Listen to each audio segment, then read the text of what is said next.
Yo, welcome back to a new video. We're watching a video on the number 55th pick, Bronny James, and what how the Lakers are not doing him no favors. So without saying too much, let's get right into it.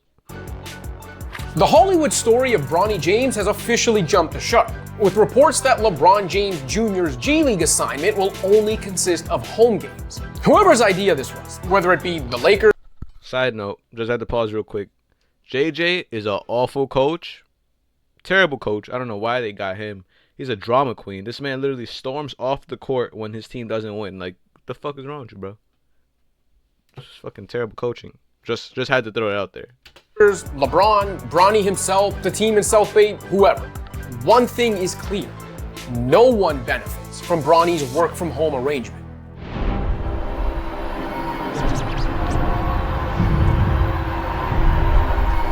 When the Lakers used a late second-round pick on Bronny in the comically weak 2024 draft. After all, teams have wasted second-rounders for worse reasons over the years. I'm not gonna lie, you haven't really heard anything about anybody in this draft besides the TikTok star Jared McCain. Besides him, like, who else has been somebody that people have been talking about from that draft class? And Bronny, not for a good thing though. And I don't remember anyone complaining about it. Although it's fair to point out that players drafted in the 50s rarely secure guaranteed contracts before they step foot on an NBA court, as Bronny did. I even understood why James began the season with the big club, allowing LeBron and Bronny to officially become the first father-son duo in league history on opening night, and paving the way for Bronny to score his first points in his hometown of Cleveland. It all seemed especially reasonable when the Lakers announced James would report to the team's G League affiliate, the South Bay Lakers, following LA's early season road trip. But the latest report indicates that everyone involved in this charade has lost the plot. From my understanding, he's only going to play in the South Bay Lakers home games. That he's only going to... That's such a dumb decision also. Like, why would you make him only play in LA? He needs to build chemistry with the team. I don't even play with a team, but I know that you need to be with that team all the time, away and at home, to build chemistry and be able to work better with your teammates, and then you'll be better while your team is getting better. Bro, that's the dumbest shit I ever heard. Kind of be a part-time G League player. He's not getting on United Airlines and going to fly and go see these other teams play in this road games. Look, the Lakers don't owe us an explanation, but they also have to accept the tidal wave of criticism coming if they remain silent on the reasons for this. Once the early season milestones were out of the way, the Lakers should have worked on normalizing this obviously abnormal and unprecedented situation as much as possible. Not for the sake of public opinion, but for Bronny's future as a professional. JJ Redick has stressed how important it is that Bronny is really the first player the Lakers will get to mold and develop under Redick's watch. Yet nothing about this current... They say all this shit about Bronny, but they're not talking about, what's his name, Cole Kmet? Whatever his name is, the rookie they got.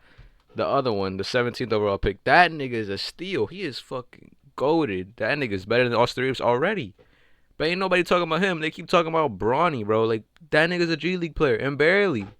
Speak about the real niggas that's hooping. Come on now. Current arrangement seems good for that development. The pre-existing knocks on James's game have been on display in his mostly garbage time minutes. His size is an issue, he hasn't been able to create separation with the ball in his hands, and he's missed almost all of his shots. In other words, he's clearly not NBA ready. And that's fine. Most 20-year-olds drafted late in the second round aren't, let alone ones coming off a brief collegiate career derailed by a life-threatening medical emergency.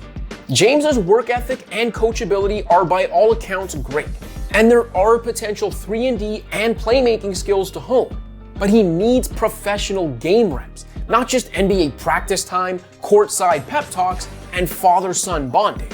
Well, don't look at me like I'm frickin' Frankenstein. Give your father a hug. Those game reps will only be available to him in the G League, where he's now gonna play what, once a week? Such hybrid arrangements work for more game-ready prospects who just need a little seasoning, not long-term projects like James. For example, if the Lakers ever wanted to get Dalton Knecht some G League run, he'd be the prototype for home games only, since the Lakers would want to keep their own rotation player close by. When it comes to Bronny, 2022 second-round pick Max Christie is probably a better comparison. Christie played 12.5 minutes per game as a rookie for the 2022-23 Lakers, more than 4 times as many minutes as James is currently getting. But Christie still suited up for G League road games as part of his 15 assignments to South Bay that year. Bronny isn't as NBA ready as Christie appeared in his early season run as a rookie, so what's the difference? I think you already know the answer to that question. Whatever the intention, this news will be met with an assumption that the rigors of G League road life are beneath Bronny. How will that fly with his part-time teammates in a league full of grinders trying to scrape their way to the NBA? Or with his peers in the association who aren't wearing purple and gold colored glasses? I get that Bronny obviously isn't a typical G Leaguer, and flying commercial would present challenges for a youngster as famous and recognizable as he is. I can also appreciate that G League teams and some facilities aren't used to the circus that accompanies a James appearance. But it's still doable. Not to evoke the basketball ghost LeBron has spent decades chasing, but Michael Jordan literally rode the bus during his infamous stint as a minor league baseball player. If Michael Jordan is riding the bus, LeBron's son can take a commercial flight. Like, bro. This shit is pathetic. LeBron, get your son out the league and tell him to go play Call of Duty. He'll make a lot more money there than in the NBA, even though you just gave him a guaranteed $4 million contract, which no fucking G League player got on that Lakers team but him. Lakers just fucking suck, to be honest. That's why they lost to the Nuggets. Sure, that was a simpler time before social media existed, but the Lakers, South Bay, and the G League could easily figure it out.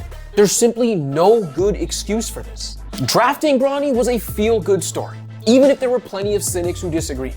Ditto for his opening night appearance and his bucket in Cleveland. It was a good decision for business, not for the team. Let's keep it. Let's call a spade, bro. It was a good decision for business because he's gonna bring in more money, but not for the team. This latest chapter seems like a lose-lose for everyone, though. It's only giving those haters more fuel, and if we're being honest, kind of making it seem like they were right all along. Thanks for watching. If you like, Thank you for watching. Like, subscribe, and I'm out.